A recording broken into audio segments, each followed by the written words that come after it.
guys Dimpu বড় মতন এরকম বড় একটা ইউটিউবার রে ইসারাটা সাফরি বলে ডাকলো আরো কয়েকটা বড় বড় সংগঠন মানুষের সাফরি বলে ডাকছে ভিডিওটা দেখুন লাস্টে আমি কতটি কথা কইতে চাপৰি এই শব্দটোৰ লগত নিশ্চয় আপুনি পৰিচিত ক্ষীণমিন ল'ৰা চুলিকেইটা দীঘল আৰু অভাৰ সাইজ কাপোৰ দামী বাইক এখন লৈ আপোনাৰ সন্মুখেৰে প্ৰায় 100 কিলোমিটাৰ/আৱাৰত ভুমকে পাৰ হৈ গ'ল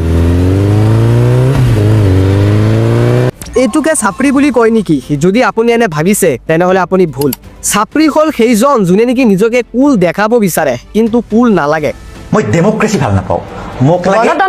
গণতন্ত্ৰ ভাল নাপাওঁ মোক লাগে ৰাষ্ট্ৰতন্ত্ৰ কাৰণ এই পৃথিৱীক অনলি ৰাষ্ট্ৰতন্ত্ৰহে মোৰ মতে ডেভেলপ কৰিব পাৰে গণতন্ত্ৰই কেতিয়াও কৰিব নোৱাৰে মানুহক আপুনি সাধাৰণ মানুহক কেতিয়াও শাসন দিব নালাগে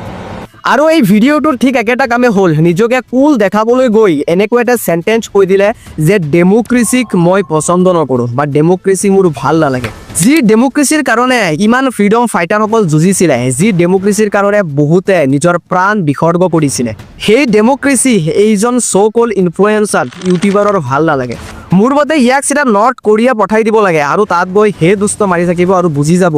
যে ডেমোক্ৰেসিৰ কিমান ইম্পৰ্টেন্ট হয় এতিয়া আহিছো এটা বেলেগ টপিকত মই যদি আপোনাক প্ৰশ্ন কৰো যে এইখন অসমত আটাইতকৈ বেছি ভাল উপাৰ্জনৰ ৰাস্তা বা পাথ কি আছে তেনেহলে আপুনি এইটো উত্তৰ দিব যে ডক্টৰ ইঞ্জিনিয়াৰ আৰু বিভিন্ন কিন্তু এইবোৰক কৈ আৰু এটা উপাৰ্জনৰ ৰাস্তা বেছি ভাল আৰু হেতু হ'ল সংগঠনত জইন হোৱা বা সংগঠনৰ কিবা এটা পদত থকা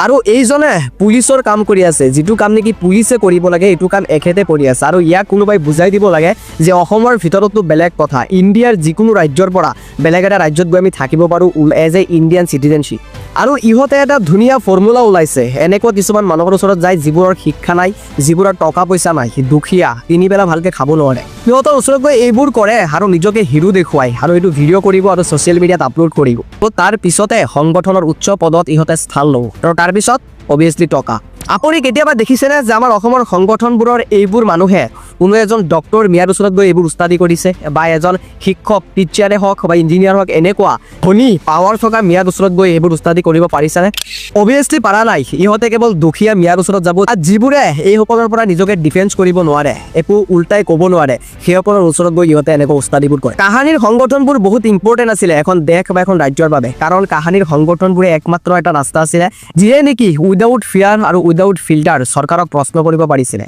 আৰু চৰকাৰেও ভয় কৰিছিলে এই সংগঠনবোৰক যাৰ বাবে বহু ধৰণৰ অনৈতিক কামবোৰৰ পৰা চৰকাৰ বিৰত আছিলে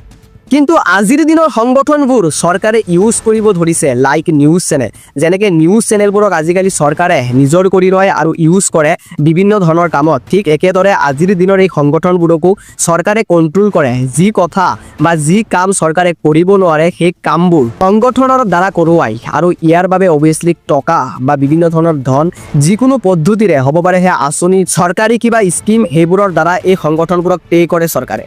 আৰু সেইকাৰণে এই সংগঠনবোৰৰ মনোভাৱ সেকেন্ডে সলনি হয় বিজেপিৰ গুণ্ডামি নচলিব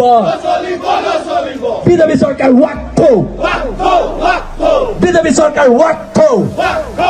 গতিকে একেবাৰে সংক্ষিপ্তত মই এইটো আলোচনা কৰিলোঁ যে আজিৰ দিনত সংগঠন আৰু আমাৰ ভিডিঅ' ইনফ্লুৱেঞ্চাৰসকলে আমাক কেনেধৰণে ট্ৰেড কৰি আছে আৰু প্ৰকৃত চাপৰি আচলতে কোন যিয়ে নেকি দীঘল চুলি কৰি অভাৰ সাইজ কাপোৰ পিন্ধি আপোনাৰ সন্মুখেৰে লেভেল দিয়ে সেইসকল নিজৰ ক্ষতি কৰি আছে অবভিয়াছলি আৰু সেইসকল ক্ৰিঞ্জ কিন্তু এইসকলে নিজকে কুল দেখাবলৈ গৈ আৰু বিভিন্ন ধৰণৰ লালসাত আপোনাৰ ক্ষতি কৰি আছে আৰু এইসকল হ'ল প্ৰকৃত চাপৰি ভিডিঅ'টো শেষলৈকে চোৱাৰ বাবে বহুত বহুত ধন্যবাদ আমি নামানো এই সংগ্ৰাম চলিছে এই জুই চলিছে জাতি আদি ৰাজপথ